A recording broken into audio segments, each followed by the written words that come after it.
सभी किसान भाइयों को मेरा नमस्कार। आपका modern horticulture techniques YouTube channel में स्वागत है। और आज हम बात करेंगे स्ट्रॉबेरी की उन्नत खेती के बारे में, कैसे आप इसकी खेती करके अच्छा उत्पादन प्राप्त कर सकते हैं। इसकी बेसिक जानकारी किसान भाइयों मैं आपको बताना चाहूँगा कि यह एक मैन मेड हाइब्रिड होता है। जो इसकी उत्पत्ति है वो मनुष्यों के द्वारा ही की गई है और ऑक्टाप्लॉइड जो वैरायटी हैं वो इसकी उगाई जाती हैं। और ये विटामिन सी का बहुत अच्छा सोर्स होता है, स्रोत होता है। और यूएसए अमेरिका सबसे अधिक उत्पादन करने वाले देशों में से एक है स्ट्रॉबेरी का। अब किसान भाइयों हम देखेंगे स्ट्रॉबेरी की जो उन्नत किस्में हैं वो कौन कौन सी हैं और कौन से समय में लगाना चाहिए जिससे हमें अच्छा उत्पादन प्राप्त हो। तो चलिए स्टार्ट करते हैं किसान भाइयों। इसकी संपूर्ण जानकारी आपको हम बताएंगे A to Z। वीडियो में अंत तक बने रहें जिससे आप और अधिक जानकारी प्राप्त कर सकें। स्ट्रॉबेरी की उन्नतशील किस्मों की बात करेंगे किसान भाइयों की उन्नतशील किस्में कौन सी हैं। तो Winter Dawn, Sweet Charlie, Red Coat, Douglas strawberry, Florina, Festival, ये इसकी खेती के लिए टॉप वैरायटीज़ हैं। इनको यदि हम लगाएंगे तो हमें उत्पादन अच्छा देखने को मिलेगा स्ट्रॉबेरी की फसल में। और दूसरा, इन किस्मों का जो कलर है वो भी बहुत अच्छा होता है, इसलिए और लगाना चाहिए। और हम देखते हैं भारत में मध्य प्रदेश, महाराष्ट्र, छत्तीसगढ़, तमिलनाडु, आंध्र प्रदेश, केरल, पश्चिम बंगाल, उत्तर प्रदेश, झारखंड, बिहार इसकी खेती के लिए अनुकूल राज्य हैं। मतलब भारत में इन राज्यों में इसकी जो खेती है वो अच्छे से की जा सकती है, उत्पादन अच्छा प्राप्त किया जा सकता है। स्ट्रॉबेरी की खेती के लिए अनुकूल समय की बात करें किसान भाइयों तो अनुकूल समय अक्टूबर मध्य से नवंबर तक पौधा इसका लगा सकते हैं। इसकी जो रोपाई है वो हम लगा सकते हैं। और स्ट्रॉबेरी के जो रनर्स होते हैं उसके माध्यम से इसकी ट्रांसप्लांटिंग करते हैं, लगाते हैं। और यदि रनर्स अच्छी क्वालिटी के हैं तो निश्चित तौर पर हमारा जो पौधा है वो हेल्दी होगा और हमारी फसल अच्छी होगी। इस स्ट्रॉबेरी की खेती के लिए किसान भाइयों सभी प्रकार की जो मिट्टी है वो अच्छी होती है, चाहे वो बलुई दोमट हो, रेतीली दोमट हो, सैंडी लोमी और एलुवियल सॉइल हो, पर उसका पीएच मान 5.5 से 7.5 तक होना चाहिए। और स्ट्रॉबेरी की खेती करते समय हमें साधारण जुताइयाँ करनी है, नॉर्मली जैसे करते हैं 2 से 3 जुताइयाँ कर लें और पाटर लगाकर खेत को समतल बना दें। और उत्तम जल निकास वाली मिट्टी का ही चुनाव करना चाहिए।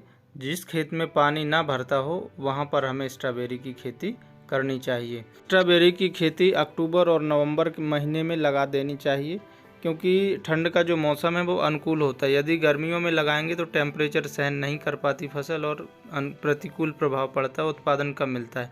यदि आप shade net house, polyhouse के अंदर लगा रहे हैं तो आप गर्मियों में भी लगा सकते हैं। और इसके बाद किसान भाइयों हम देखेंगे कि इसकी स्ट्रॉबेरी के जो पौधे हैं वो 1 एकड़ में 16,000 से लेकर 22,000 तक लगा सकते हैं, किंतु सबसे अच्छा जो है वो 18,000 के आसपास पौधे लगाने चाहिए। पौधे की कीमत 2.5 से 3 रुपये प्रति पौधा देखने को मिलती है। इतने रुपए का पौधा आपको मार्केट में मिल जाएगा। और पौधा हमेशा जो है वो अच्छी जगह से लेना चाहिए, स्वस्थ पौधा लगाना चाहिए जिससे हमारी जो फसल है उसकी बढ़वार अच्छी हो। अब बेड तैयार कैसे करना है इसके बारे में हम बात करेंगे। तो बेड की जो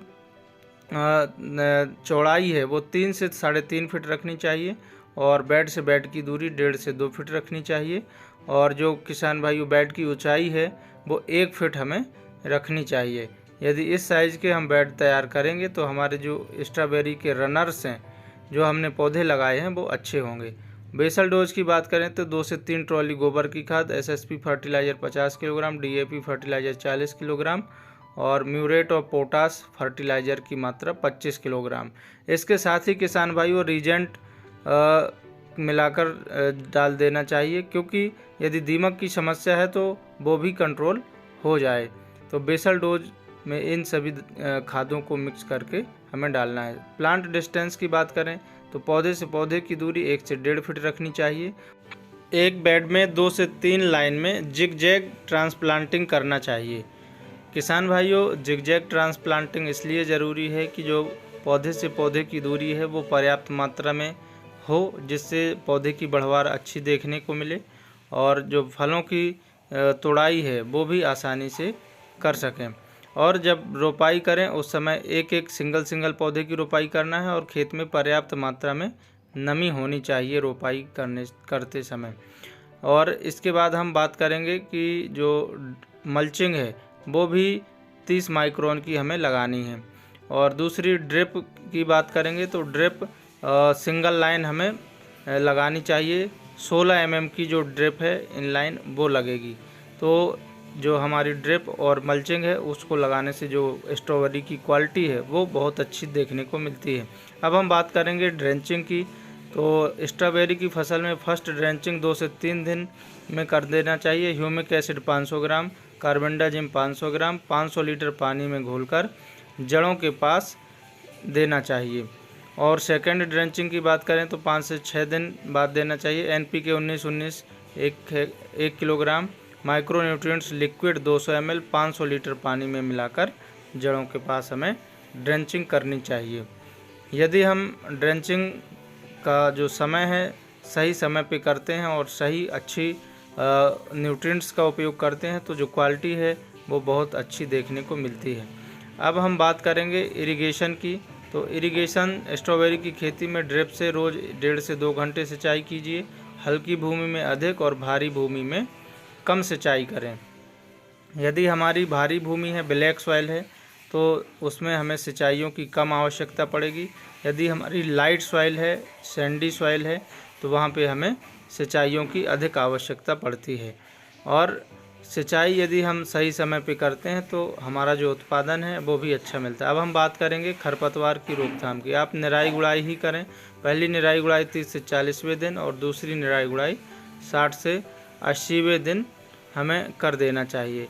स्ट्रॉबेरी की फसल में root rot, fruit rot, blight, powdery mildew, aphid jassid, सफ़ेद माइनर के साथ साथ लीफ स्पॉट माइट और कटवर्म, नेमेटोड और वाइट ग्रब की समस्या देखने को मिलती है।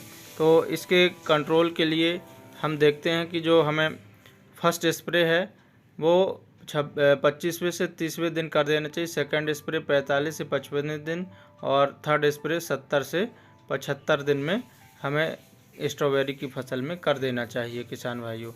और इस प्रकार से यदि हम करेंगे तो उत्पादन अच्छा मिलेगा। अब हम खाद शेड्यूल की बात करेंगे।